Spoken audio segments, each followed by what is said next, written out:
Did you find out what happened? Why it didn't go? We're live now. Okay. Well, tell me after. Just want to remind. Hey, Okay. hey, y'all. How's everybody this Monday afternoon? Is the last Monday of February. Is it? That's right. I need one of those ring lights. You have one? I can get one for you. I need one for my house. So I can when I'm home. I can just put You it. want one that clips onto your computer? I guess so. I don't know. We'll talk. Okay. We'll talk after. How much they cost? We'll talk after. Okay. I got you. All right. Um. Anyway, hey y'all. Welcome everybody. If you missed service yesterday, go back and watch. We had a good time in the Lord yesterday. Uh, Hmm. through the worship, through the word, everything. Um, God was good. God was good to us as always, and we're just so glad that you guys were joining us. The testimonies are coming in from all of our anointing services and things coming, promotions, debt relief, all those things that God is doing, and Hmm. always remember, God's process for people are different. We can't choose the process. We just have to trust the process that God gives to us. It's Yes. easy to say something's not fair, but God knows what process we need for our particular lives. Hmm. Every miracle was a miracle, but the process was different. Yeah. And every process is built on, I think sometimes we look and say, well, how come this person seemed to get it quicker? How come it seems like someone's, well, we always say that from the outside because we don't Hmm. know what's really going on. The person could have been fighting, crying, but we think it was easy for them Exactly. and not realize their process was pretty arduous. Yeah. But we make those assumptions from the outside looking in Hmm. rather than learning to celebrate others and ask ourselves the question or ask God the question and ourselves, what does God want me to learn in this process? Right. It's And very good. sorry. No No, good. you finished. And it may be the reason why God has taken your debt relief a little different than others because he knows you or he knows us that if we get out of debt, we'll run right back into it again. So he makes it a little more challenging so you get to that place where you ain't going back to that again. Yeah. Good. No, I was gonna say that's why I am appreciating about our the sermon series we're in now for Bible study on purpose, and how purpose is always preceded by some form of trouble. Hmm. And I think that sometimes we look at people living in their purpose and think, oh, they got it easy, or how come it worked out for them and not for me? But we're not thinking about the trouble that they had to go through to get there, and how it might compare to ours, right? Because we all have different journeys and different paths of getting to our purpose. But, that's just something that I've been trying to keep in mind. Um, that when I am faced with trouble, it's for me, and what am I supposed to learn from it and to use it as a tool instead of something that I think defeats me. Yeah, yeah. There's a learning lesson in it. Something in there is meant to teach you something, Hmm. and we have to figure out what that lesson is. What's God trying to show us? What are we trying to learn about Him, Yeah. ourselves, so we can progress. Hey, y'all. So we just start talking. Good morning, good afternoon, everybody, and Jeanette and everybody. Hey, Uh, guys. yeah, but there, like Naaman, there's a process of learning. Maybe God's trying to work something in us before He works the thing out that we desire in our lives. Hmm. And again, one of the things I've learned, you can't compare somebody else. You can't compare your process with somebody else. Yep. Everybody has different outcomes. Everybody's different outcomes. And we want, if your purpose is different, your process is going to be different. Yeah. It is what it is. It's the nature of the beast. Hmm. That getting stuck in comparison will hurt you. I mean, look at it. Jesus only really had maybe 3 years and some change of major public ministry in 30 years of obscurity. Um, you know, Yeah. nobody really knowing who he is. But those 3 years were so strong that we still talk about them today. Hmm. 30 years of obscurity, learning what it's like to be human, what it's like to be, and then all of a sudden, this wonderful thing happens. We want quick preparation and long-term success and all that stuff. But even when Jesus was doing all the work, the Bible talks about how he got tired. He had to go take a nap. The people came running after him, and he couldn't even get no sleep because Mhm. I heard somebody say this last week, and it's so true. He Gosh. did. Sorry, the person didn't consider that staying successful is actually harder than getting to success, Mhm. because we often think the success is the pinnacle, when reality is maintaining and actually growing is actually harder than getting there. Yeah, you gotta keep it. Keep all them. Yeah, it's harder to sustain it and build on it than it is to get there. But we don't Mhm. think about that. We think once we arrive and once you become successful, That's it. it's gonna stay that Nope. way. No. Yeah, and even think about it this way, like, how do I say this? So, I think we all have, like, that idea we're just very self-centered, for lack of better words, Mhm. and once we did something, it's done. But there's more people well, there's people who are just as creative and, as you.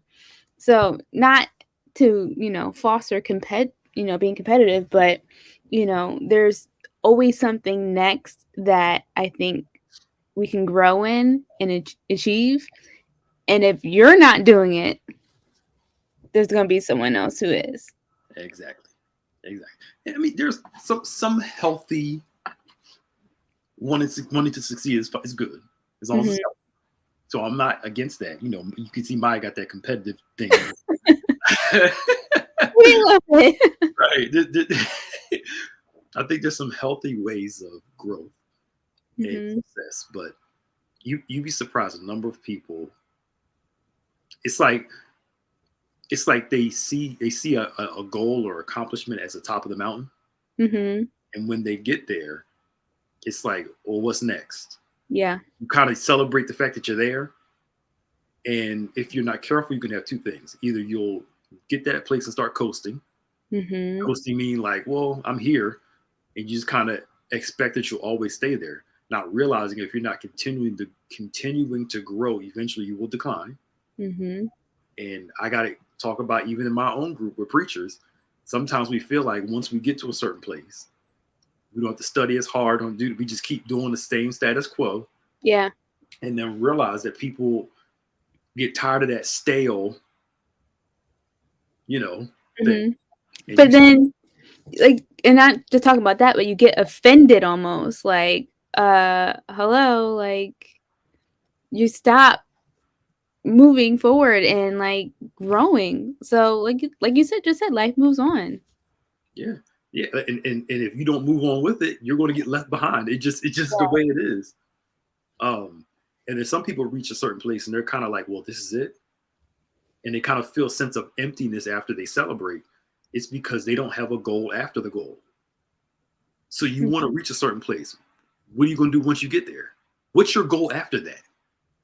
Because again, we think of, okay, I started a business, it's going good, or I wrote this book, it's good, and then you reach this goal, and it's like, that's only one part of the hill. There's a bigger mountain out there you got to climb. Yeah. But sometimes I think we get complacent. I was listening to a preacher, and he said that for Lent he's fasting from complacency. Mhm. Again, we always think of fasting just from food but he's fasting from complacency. Yeah. So he gonna eat whatever, but that's why I think in the video I said Lent, giving up something for Lent it's different for everybody. Right. It's whatever has become an idol for you. Mhm. And if food hasn't become one, you can fast from whatever. It could be TV, social media, it could be Mhm. from you just sitting around not doing stuff. That you're deciding to give this up so I can do X, Y, and Z. But I think it's an easy temptation to work hard to get somewhere, then you get tired and get settled. Yeah. I think part of it too is, fear and thinking outside of the box because you don't know what is going to happen or how things will turn out. Mm. Um, I was talking to Minister Bush about it the other day about how, there's Blockbusters if people remember what that is. And they were told, things are going to go digital in the future. Mhm. Start thinking outside the box and, how you can stay in trend. And they didn't want to do it. Yep. And so now where is Blockbuster? Yep. I think there's only one left, like in Alaska somewhere. Yeah. Yeah. But that's having that opportunity and missing it because you think you've arrived, Hmm. and this is the way it's always going to be. And the older we get, the easier it is just to coast Yep. and the chill. It really is. Like it's easier to reach a certain place now in your 50s, 60s, whatever, and you feel like, all right, I'm good. I ain't got to press. I ain't got to do nothing different. I ain't got to try nothing different. Let me stick to what keeps working and never evolve Hmm. in how I do it. It's it's different. One of my favorite shows is The Food That Built America on History Channel. Oh my god, Hmm. they just came out with a new season. Yeah. I've been watching it. It's good. Did you watch last night's? I didn't see last night's. I was watching it before we came on, and I finally realized I never looked it up because I didn't care to. Who created that devilish candy corn? They did the people who made candy corn. They talked about candy corn last Yeah, night. this was about seasonal candy. Oh, And I said, y'all the devils that made that devil food. stuff ever. But it's funny anyway. And watching it is just so funny how uh, people are willing to sacrifice to get ahead, but also willing to reinvent themselves too. Mm. And they're constantly looking for ways to reinvent themselves to stay to get ahead. And I think that's what separates people from that's what separates people in this life is the willingness to keep pushing forward and reinvent themselves. Hmm. Here's the thing, y'all. You don't have to be the most gifted to get ahead. There are people that are highly gifted that go Hmm. nowhere, and Hmm. people that are less gifted that go far, not because of a gifting, but a work ethic, a tenacity. Yep. I know a lot of folk that can probably outsing the top person or out teach this person or outdo this. And the difference for a lot of them is a tenacity, a work ethic, some reinvention. Hmm. I mean, I'm just being honest with you. Yeah. And not giving up Yeah. when you get that L or you fail at something. That's not a stop sign for whatever it is that you're trying to do. Just okay, got to figure out another way to get there. Yeah. Look at it. When I was in school, and I'm sure you probably say the same, some of the baddest kids that got suspended all the time, was always in trouble, are Hmm. usually the smartest. I mean, they are so intelligent Yeah. that if they actually applied themselves and wasn't so focused on trying to be cool or be bad or whatever, they would Yeah. actually be at the top of their class. But something in them just has them just keep wanting to rebel and do whatever. I remember one kid, I was in junior high with him. I mean, smart, top of the class. I mean, good. About the next year, he got caught up with the wrong crowd and just kind of his life just went. Oh no. But again, highly intelligent. But your character and what you're made of can mess with you and mess you up. What am I trying to say? Your gift can only take you but so far if your character doesn't go along for the journey. There it is. Mhm. It only take you but so far. Yeah. And I think what you just said too, it's important who you surround yourself with. Mm-hmm. You know, put yourself in groups that are going to be like-minded, who are going to support you, who are going to encourage you, when the going gets rough, and not do the opposite, because to think if that kid you went to school with didn't, meet up with the wrong crowd, what could have happened? I mean, this kid was smart. I mean, you could tell he came from a family that pushed him to be smart, Hmm. but he just got caught up. And I think a few years later, I saw him. He was just always in trouble. I'm like, dude, what happened? I mean, I don't know if it was just the nerdy thing and wanting to be accepted in friendship, but it was something. Um, but you know, Either way, I know we didn't mean to talk about this, but I guess it's working. It's working. The constant challenge to reinvent yourself, to push yourself, to learn more, do more, um, is really what separates, the men from the boys, women from the girls. It's going to take some effort. It just is what it is. Hmm. You put it in. Growth comes through pressure and discomfort. There's no way around it. Yep. It comes through pushing yourself, trying new things. But if mediocrity comes from just chilling. Hmm. I get to take the easy route. Yeah. How much are you pushing yourself? I'm reading this devotional for Lent, and I'll read a devotional for Lent every year, and this one in particular goes through the scripture in Thessalonians, and it lists a number of things. It lists a few things that would separate us. And the guy said, I want you to start don't look at these as a list of vices of sins per se, as much as a list of things that are deterring us. I'm paraphrasing, of course, Hmm. deterring us from fulfilling our calling. And if we start looking at sin not just as something evil, but also as something that's holding us back or hindering us from fulfilling the best of us, the call that God has for us, it might Hmm. change our viewpoint. And Yeah. the end of the devotional asks the question, what things in your life are holding you back from fulfilling your calling? Oh. And it's supposed to pose that question to make you think, what things in my life are holding me back from the calling of God, the purpose of God, the will of God from that He has for my life? And without the introspective, you won't see those things, Hmm. so you can work on those things and not allow them to control you. Yeah. That makes sense. No, it does. It does. Absolutely. And, just I think that part of being able to look into ourselves, we can learn a lot of things, good and bad. And I think sometimes we just let that scare us so that, we just don't do it. That in itself is holding us back. Yeah, your fear can become an idol. Like it can become your God. It can become your drug. And Hmm. I hate to break it to y'all. You can try to rebuke fear all you want to. It's really not going to go away until you can learn to get past it. I mean, you have to confront it. I'm sorry. Hmm. Fear, get out of here. And it's like, I'm still here. And that's why the Bible says, do not fear, but have courage. Courage is not the absence of fear. Courage is the ability to do it while you're scared. Yeah. And you have to learn to train yourself to do things while you're scared. It's the way of the world. Hmm.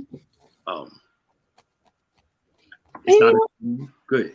I thought that the feeling of fear I think, is like one of those innate things that we are born with. As a warning, right? To be mindful, to be careful. And I think, obviously that's a good thing, but I think it allows us the opportunity to prepare and to get the strategy together or do whatever so that, like you said, we can push through that fear. And I think sometimes we give fear like just like a negative connotation where it's just a tool Mhm. to, I don't know, proceed in a purpose. Yeah. I mean, there is a healthy fear and an Mhm. unhealthy fear. Mhm. If you see a pack of rattlesnakes I'm in running. the street, your fear should tell you don't go near them. Yep. That's healthy fear. That makes sense, right? Mhm. Unhealthy fear is you allowing something. Say, for instance, you see those snakes. Unhealthy fear, which turns into anxiety, is Mhm. you think everywhere you go there's going to be a pack of snakes, Yeah. rather than it was just those snakes on that road. But if you go on the different roads, it doesn't mean it's going to be there. But fear, the unhealthy fear, is you letting that fear cause you to live scared everywhere that you go. Mhm. It's like this one person broke your heart. Now you're afraid to get in any relationship because you think everybody else is going to do to you what this person did. That's unhealthy fear. Yeah. So there is yeah, you're right. We're afraid because we're human, and fear is a part of our humanity. It's not a demon. Now, the demons can play on our fears. For sure. Fear comes from the thought of harm coming your way. Again, and there is a healthy form of fear where it's for the moment, but it doesn't control you. Right. But I think a lot of us practice unhealthy. Definitely. Yeah. But that snake example makes sense. You see it? Common sense says they might bite me. Let me not do it. And the problem is, you want to get close. People that are real rattlesnakes can jump feet. I mean, like distances. When they coil up, you want to get close. It doesn't mean they can't jump after you because they they only think a snake's slithering, but they can coil, and so there's no point in even getting. My people grew up in the country. We learned that, there's no point in even, getting close. But a healthy fear says maintain your distance, go another way. Unhealthy fear is now you're afraid that snakes are everywhere you go. Yeah, I better not see no snake because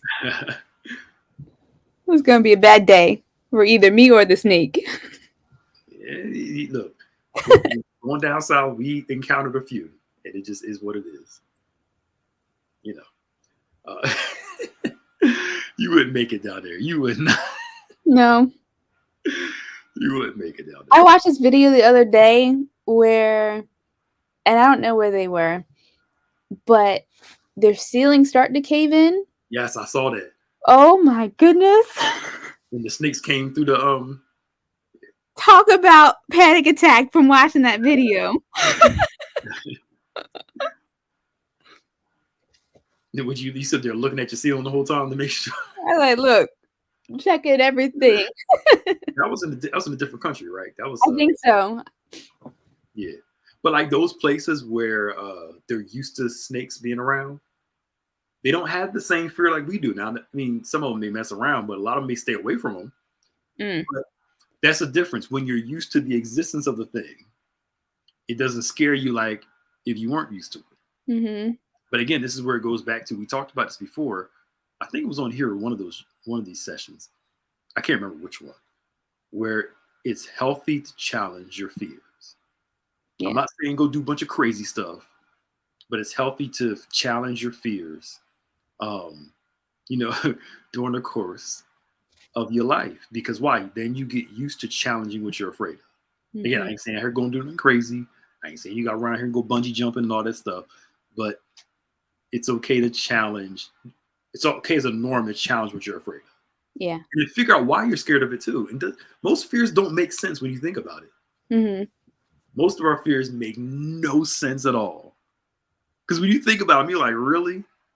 That's all that was? That was no big deal.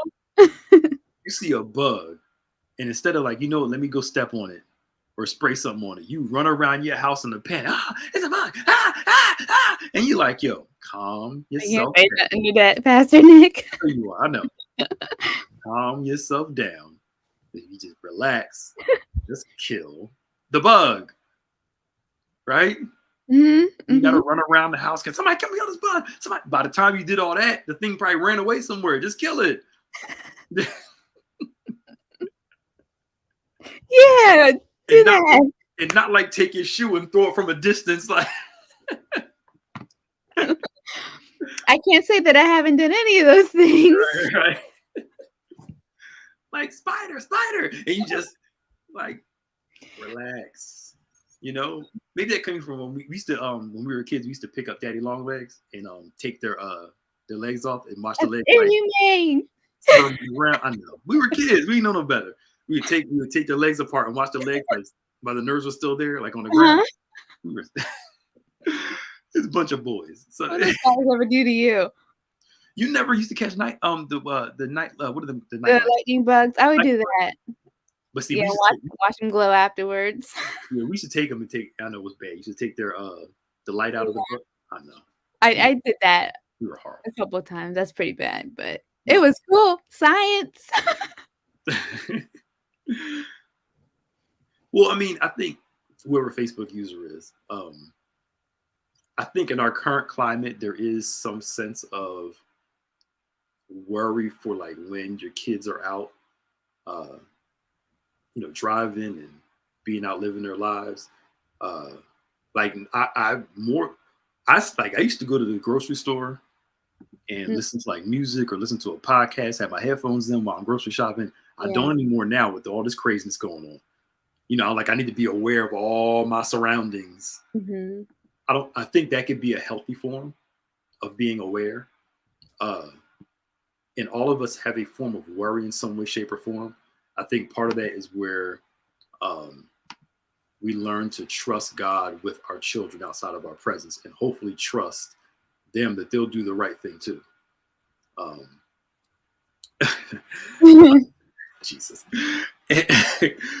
but and I think those are valid concerns that every parent has, to be honest with you, especially with all the stuff that's going on now. I think it turns unhealthy when that worry turns into anxiety, panic.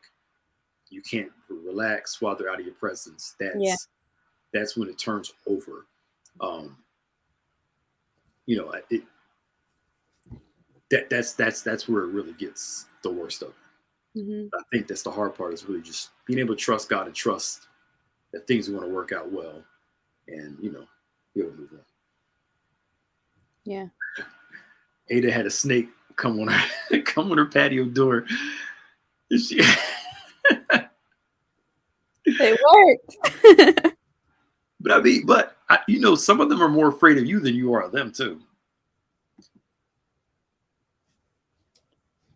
Yeah, that's good. Like Mhm. the year of the yes, saying yes to things. Yeah, yeah. You'd be surprised what you can do when you get on the other side of fear. Yeah. Some of our fears are just because we've never done it before. Mhm. And if you actually, how else can you learn that? How else can you figure out whether you can do it or not unless you what? Go do it. Mhm. Just gotta go do it. Yep. Go try it. And it's always crazy, like, the doors that open, like, from that point that you never would have experienced if you had said no instead of yes. Yeah. There's something on the other side of that. There's something on the other side of your fears. And not allowing your fears, especially if it's something that God called you to. Now, I mean, don't get me wrong. I mean, I still get nervous when I get up to teach or preach. It's just y'all don't see it, you know. But there's still that low level nervousness, and I'll be afraid the day that I'm not nervous, Mhm. because that means I'm too much in my flesh, Mhm. and it's really about me rather than about God doing the work. Yeah. All right, we're almost out of time, and I gotta go soon. Um, No, I think that's a good way to end it. yeah. Yeah. Just screamed and ran. If you saw a snake, what would your response be, Maya? I'd probably be, like, down the street, run. I want to see you run down the street. Oh, it's happened before when I've seen, like, so never mind, I'm not gonna tell That's this post story. surgery or before? I both. Okay. It depends. It depends on what it is. If it's scary enough, I'm out of here. I have to work on my fight or flight reactive mode. Because some things, you need to fight instead of flight. Yeah, I know. I know. And a lot of fear, a lot of avoidance comes from fear. It's just we avoid because we're scared until then you ever got mad at yourself because you were scared of something and you went and did it, and you was like, it wasn't even that deep. And you Mhm. like, really? You all that over this? Mhm. That's like having a conversation with somebody. You scared to have it, then when you finally have it, you're like, oh, that was easier than I thought. Yeah. All up here in the dome, all up in here. The mind is a powerful thing. Yes, most It of really is. our fears are locked in our brains. I don't know, but Ada, you live in Florida. I mean, what about y'all? Should be used to like crocodiles and alligators and stuff just walking Big, through the big street. bugs. Bugs. I remember we got a rental car in Florida, and there were ants just all over the back of the. They're ants. Those sugar ants. Just Mhm. we got a different car, but ants. Yeah.